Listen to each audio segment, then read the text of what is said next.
Okay, the ancient alien theory, okay, has never been disproved.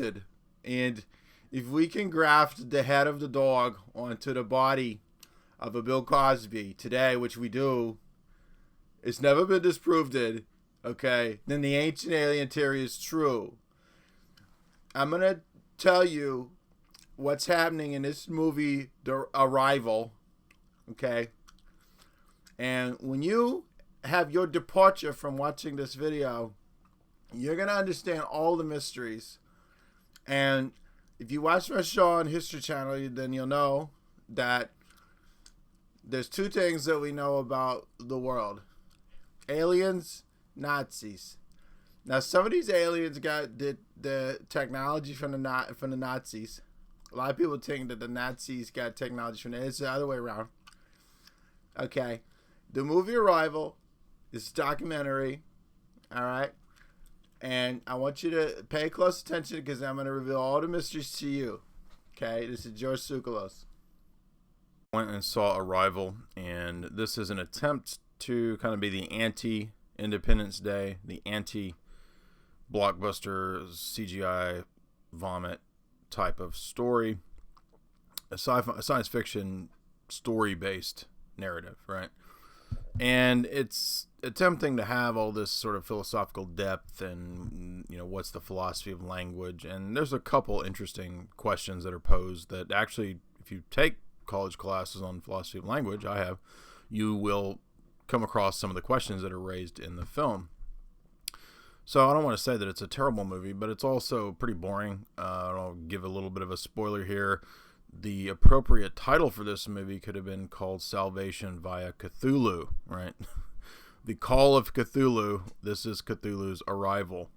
And the squid billy gods from another planet end up saving man. This is another theme that we've seen many times through the implementation of synchronistic mysteries. Where have we seen this before? Oh, this is actually the plot of Close Encounters of the Third Kind. Now, if you go to my analysis of Close Encounters, which you can actually find in my book, Esoteric Hollywood, if you read my analysis of Close Encounters, the 1977 Spielberg film that really kicked off the alien hype of the modern era, made the same year as Star Wars, you'll notice that in the film there is a direct parallel between the toys and the objects that later appear in the film. So you'll see Roy's children playing with a train set, and then you'll see the train later that is supposed to deport the people out of the area where the aliens land.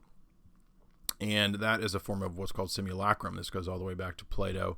I discussed this in my book, and how film uses this in a kind of esoteric and significant way. Now, that's exactly what we see in Arrival with the pictures that Amy Adams' character's daughter draws, right? They're supposed to predict the future, and the language is spoken of as eternal return, a form of Nietzschean symbology, right? Which Nietzsche's Thus Spake Zarathustra proposes this doctrine of eternal return, that history is cyclical and all events simply repeat. I deal with all this as well in my book too, and how philosophy relates to film. But the reason that this relates to The Arrival is quite obvious. Arrival, there's a connection between language, the philosophy of language, and the reason that human beings are divided. This, of course, goes back to the biblical text in Genesis that deals with the Tower of Babel. And in that text, God describes the confusing of languages so that men do not try to erect a one-world government in opposition to divinity. Now, that's exactly what man attempts to do, and especially nowadays in the push for globalism. The EU even uses the Tower of Babel as its symbol, of course. But for the film Arrival, the whole point of the movie is that the aliens are here to try to tell us that if we can't work together, we deserve to be destroyed, right? And what does this mean? Well, this means that getting past any divisions or distinctions or borders or any kind of notion of nationality. And that's why all the other nations where the alien ship has landed or appeared, they're all at one point willing to go to war, either against one another or against the aliens or so forth, right? And we're told then that China is, of course, our savior, actually, in a twist of fate when Amy Adams learns that she has the Gnostic powers of predicting the future. seeing future past. And this relates to the recent Rolling Stone report, as you can see here. Is China taking over Hollywood? 70% of profits come from abroad. And it talks about the different billionaires that are vying to pretty much control all the 6 major studios. Now, that is relevant because you'll start to notice that in these films, the propaganda is not just esoteric or trying to teach Babel type New World Order messages, but also presenting rival countries like China as the heroes and the savior, which have a completely oligarchic, communistic government. And actually, I'm not trying to say the U.S. is any different. It has the same oligarchic structure, just under the facade of capitalism, which is just as oligarchic as the Chinese capitalist communist blending model. Now, why am I saying all this? Well, because the whole point of the film was the reversal of Babel, right? The ability to overcome linguistic barriers in order to achieve the world government. Interestingly, the reviewer over at Quartz.com noticed this as well, and even describes the film as the haunting, beautiful ode to globalism.